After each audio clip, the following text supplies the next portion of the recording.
Hello student, 2 दिन से video नहीं आ पाया, ठीक, क्योंकि कुछ काम था इसलिए 2 दिन वीडियो अपलोड नहीं हो पाया। ठीक, तो 2 दिन पहले जो हमने वीडियो पढ़े थे उनमें जो एस्केरस लैम्ब्रिक्वाइडिस था उसकी बाह्य रचना के बारे में हमने पढ़ा था कि उसकी बाह्य रचना में होता क्या क्या है।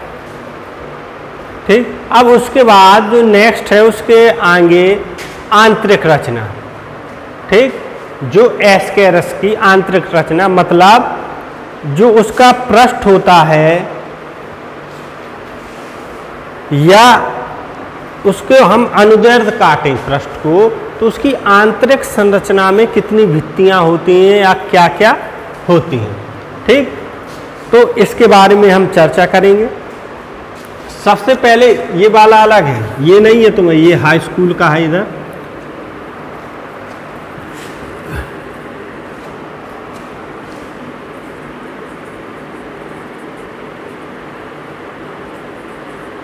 देह भित्ति, बॉडी वॉल। सबसे पहले हेडिंग डालेंगे देह भित्ति।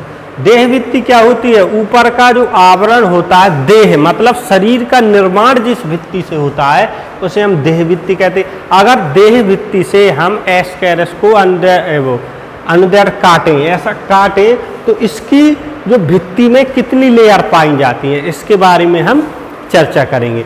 तो सबसे पहले आपको हेडिंग डालना है देह भित्ति। देह भित्ति में लिखेंगे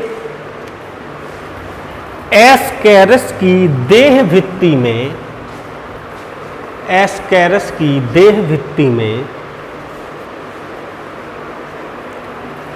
बाहर से भीतर की ओर, बाहर से भीतर की ओर 3 प्रमुख स्तर होते हैं। 3 प्रमुख स्तर होते हैं।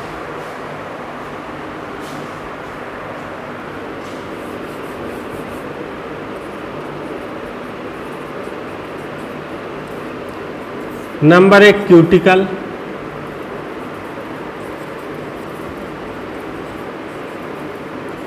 नंबर 2 एपिडर्मिस, नंबर 3 पेशीय स्तर। ठीक, जैसे ये एस्केरस, ये है एस्केरस, यदि हम इसको बीच से काट दें, ठीक, तो बाहर से अंदर की ओर, बाहर से अंदर की ओर कह लें चाहे अंदर से बाहर की ओर 3 पेशी स्तर पाए जाते हैं। Number 1 cuticle, number 2 epidermis, number 3 पेशी स्तर। 3 प्रकार के स्तर पाए जाते हैं। अब सवाल ये होता है कि एस्केरस एक तो इतना छोटा अति सूक्ष्म होता है, बिल्कुल पतले धागे जैसा, फिर हमको उसके अंदर की संरचना कैसी होती है, कितने स्तर पाए जाते हैं, ये कैसे मालूम चलता है? तो देखो, इलेक्ट्रॉन सूक्ष्मदर्शी एक ऐसा यंत्र होता है जिसमें हम किसी चीज को 10,000 गुना प्रतिबिंब देख सकते हैं। जैसे कोई बिंदु होता है, ये बिंदु है, इस बिंदु का हम 10,000 गुना बड़ा प्रतिबिंब देख सकते हैं। तो जब इसका 10,000 भाग करेंगे 10,000 तो ये बहुत बड़ा हो जाएगा। ठीक, आसानी से दिख जाएगा। तो ये सब संभव होता है इलेक्ट्रॉन सूक्ष्मदर्शी से। स्कैनिंग इलेक्ट्रॉन सूक्ष्मदर्शी, देखो सूक्ष्मदर्शी कई प्रकार के होते हैं, अब तो नई टेक्नोलॉजी के अच्छे सूक्ष्मदर्शी आने लगे, तो उन्हीं के द्वारा ये सब देखा जाता है।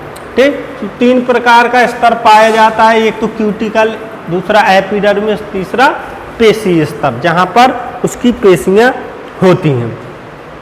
अब नंबर 1 डालेंगे हम क्यूटिकल। नंबर 1 में डालेंगे क्यूटिकल। पहली हेडिंग डालेंगे क्यूटिकल।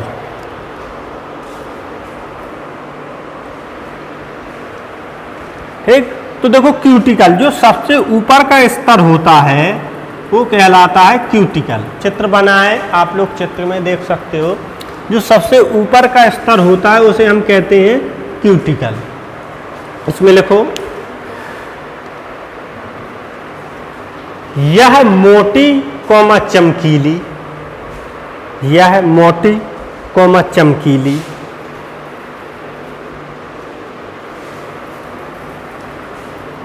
एवं अर्धपारदर्शक एवं अर्धपारदर्शक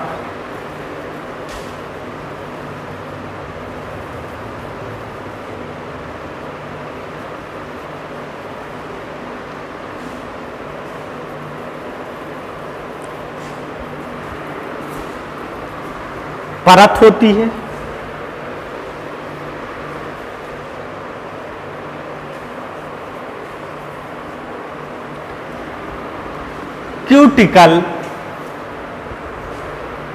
क्यूटिकल एपिडर्मिस द्वारा स्रावित पदार्थ की बनी होती है। क्यूटिकल एपिडर्मिस द्वारा स्रावित पदार्थ की बनी होती है।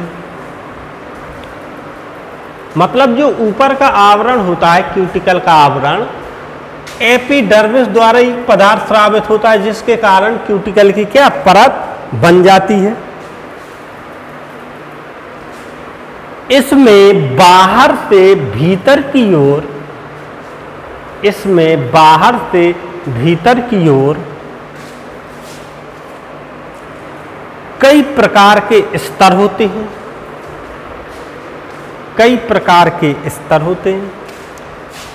अब देखो, जो क्यूटिकल होता है, इसका ये सबसे बाहर का भाग होता है, इसमें बाहर से भीतर की ओर, मतलब ऐसे बाहर से भीतर की ओर कई प्रकार के स्तर होते हैं। अब कौन कौन से स्तर होते हैं? नंबर 1, कार्टेक स्तर। जो ऊपर का होता है उसे हम कहते हैं कार्टेक स्तर। जो मध्य बीच में होता है उसे हम कहते हैं मैट्रिक स्तर। और जो सबसे नीचे होता है उसे हम कहते हैं तंतु स्तर। ठीक, यहाँ पर चित्र में अच्छे से समझ में नहीं आएगा, लेकिन आपकी बुक में चित्र दिया हुआ है, उससे आप देख सकते हो। ठीक, तो 3 प्रकार के स्तर होते हैं, मैट्रिक स्तर, कार्टेक स्तर और पेशी स्तर। 3 प्रकार, तंतु स्तर, पेशी स्तर नहीं। ठीक, तो 3 प्रकार के स्तर होते हैं। अब पहला स्तर देखेंगे तो पहले ही हेडिंग डालेंगे, इसमें ए नंबर करके लिखेंगे कार्टेक स्तर। पहली हेडिंग लिखेंगे कॉर्टेक्स स्तर।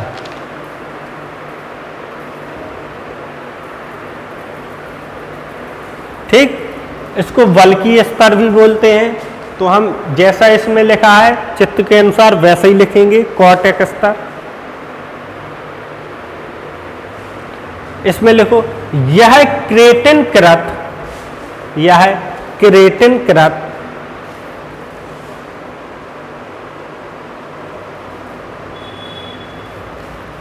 एस्क्वालिरोप्रोटीन का बना होता है। एस्क्वालिरोप्रोटीन का बना होता है। क्रेटिनीकृत एस्क्वालिरोप्रोटीन होती है जिसमें क्रेटिन ज्यादा मात्रा में होता है। ये एक प्रोटीन होती है। ठीक, क्रेटिन एक प्रोटीन होती है जिससे ये स्तर बना होता है। क्या? कार्टेक स्तर। अब दूसरी हेडिंग डालेंगे मैट्रिक स्तर, बी नंबर करके डालेंगे मैट्रिक स्तर। दूसरी हेडिंग है मैट्रिक स्तर।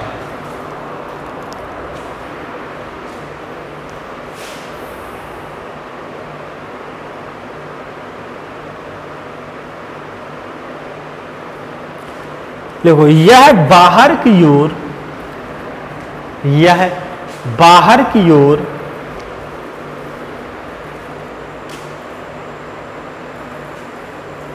महीन शाखान्वित नलिकाओं, यह बाहर की ओर महीन शाखान्वित नलिकाओं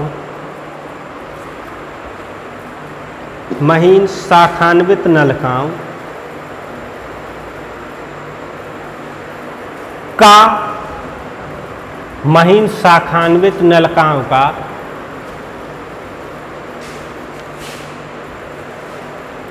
तथा भीतर की ओर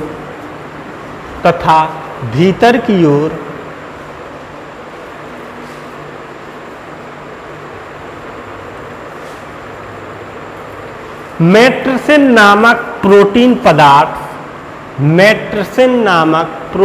पदार्थ का रेखित स्तर होता है।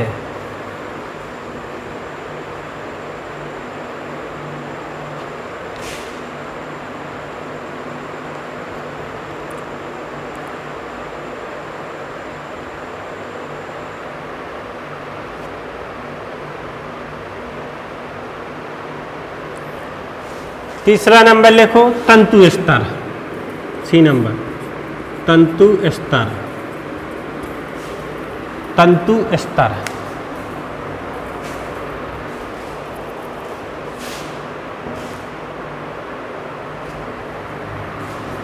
इसमें कोलेजन, इसमें कोलेजन तंतुओं की 3 स्पष्ट तहें होती, इसमें कोलेजन तंतुओं की 3 स्पष्ट तहें होती हैं। ठीक, तो जो तंतु स्तर होता है इसमें 3 स्पष्ट तहें होती हैं कोलेजन तंतुओं की, 1 2 3, ठीक, 3 तहें होती हैं।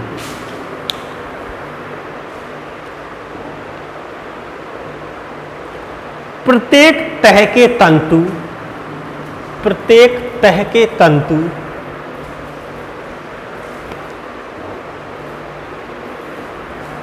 दूसरी तह के तंतुओं पर तिरछे स्थित होते हैं, दूसरी तह के तंतुओं पर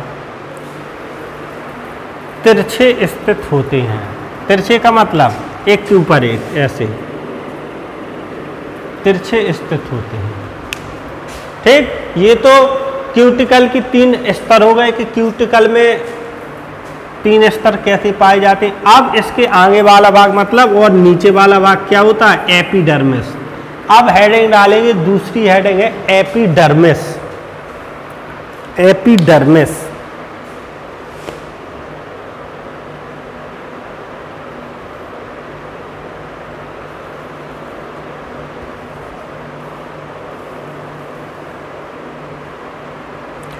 एपिडर्मिस में लिखना है वयस्क एस्केरिस के, वयस्क एस्केरिस के एपिडर्मिस में, वयस्क एस्केरिस के एपिडर्मिस में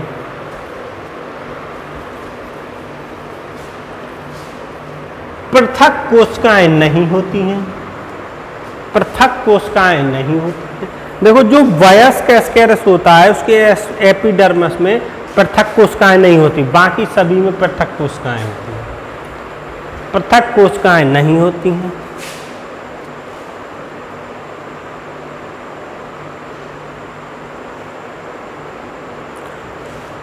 अर्थात इसका कोशिका द्रव्य, अर्थात इसका कोशिका द्रव्य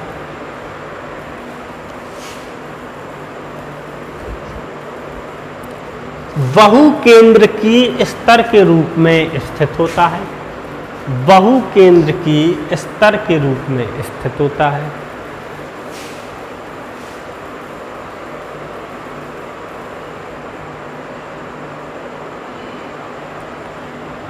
इसे हाइपोडर्मिस, इसे हाइपोडर्मिस या उप एपिडर्मिस, नहीं, इसे हाइपोडर्मिस या उप क्यूटिकल, इसे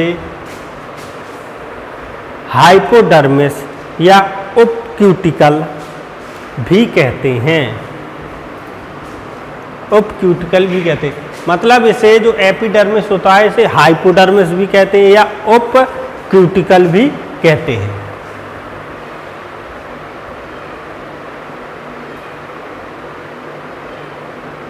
आगे लिखना है मध्य अधर कौमा मध्य पृष्ठ, मध्य अधर कौमा मध्य पृष्ठ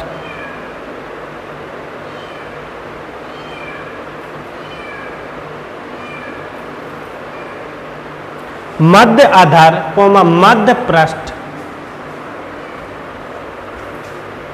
पर एपिडर्मिस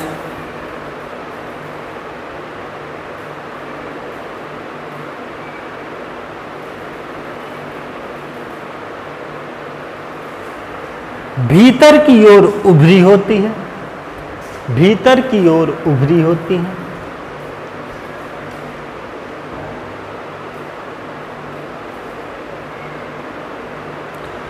यही उभार, यही उभार, यही उभार अर्ध पारदर्शक क्यूटिकल में यही उभार अर्ध पारदर्शक क्यूटिकल में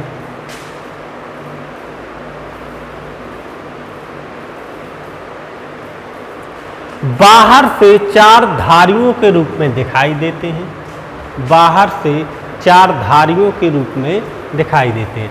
मतलब जो उभार होते हैं ये एस्केरस के बाहर चार धारियों के रूप में दिखाई देते हैं। एक दो साइड होती है। मतलब जो उभार होते हैं वो बाहर चार धारियों के रूप में दिखाई देते हैं। काय में जो एपिडर्मिस होता है इसमें उभार होते हैं, यही उभार बाहर धारियों के रूप में दिखाई देते हैं। ठीक, अब एपिडर्मिस के बाद तीसरी हेडिंग डालना है पेशी स्तर। पेशी स्तर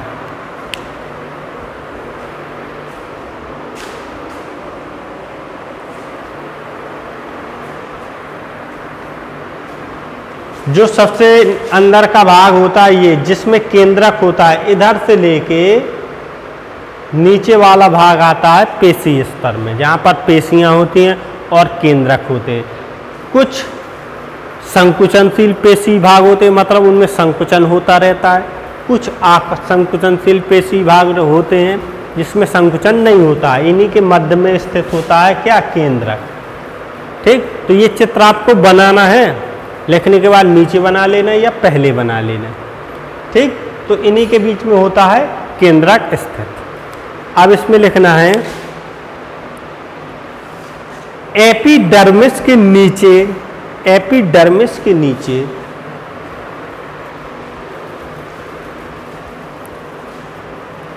यह एकहरा पेशी स्तर होता है। यह एकहरा पेशी स्तर होता है।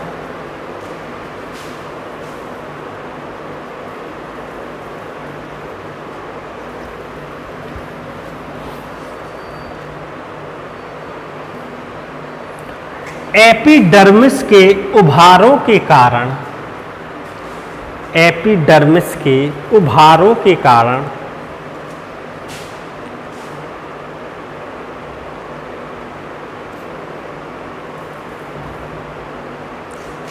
यह चार लंबे पट्टी नुमा चतुर्थांश, यह चार लंबे पट्टी नुमा चतुर्थांशों में बट जाता है। मतलब एपिडर्मिस में जो उभार होते हैं उसके कारण यह चार लंबे पट्टी नुमा चतुर्थांश में बट जाता है।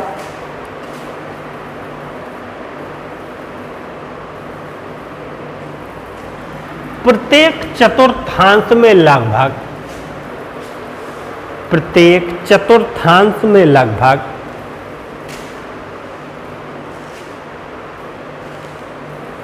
40 से 60 पेशीय कोशिकाएं होती हैं। 40 से 60 पेशी कोशिकाएं होती हैं। प्रत्येक पेशी कोशिका में दो स्पष्ट भाग होते हैं। प्रत्येक पेशी कोशिका में दो स्पष्ट भाग होते हैं।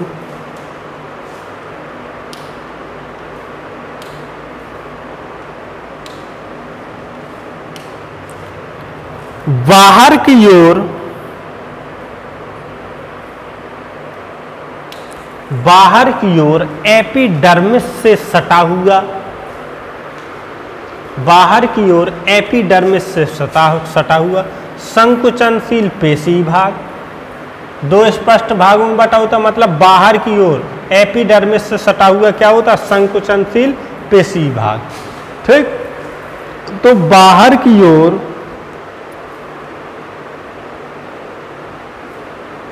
एपिडर्मिस से सटा संकुचनशील पेशी भाग तथा अंदर की ओर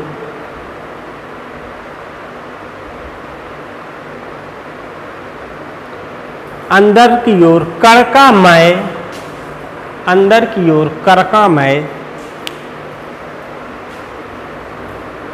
कोशिका द्रव्य से भरा, कोशिका द्रव्य से भरा थैलीनुमा असंकुचनशील, थैलीनुमा ये थैलीडोमा असंकुचनशील पेशी भाग स्थित होता है।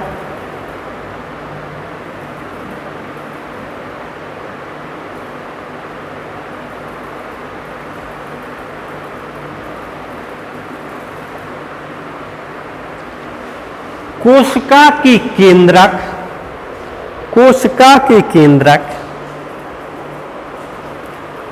कोशिका के केंद्रक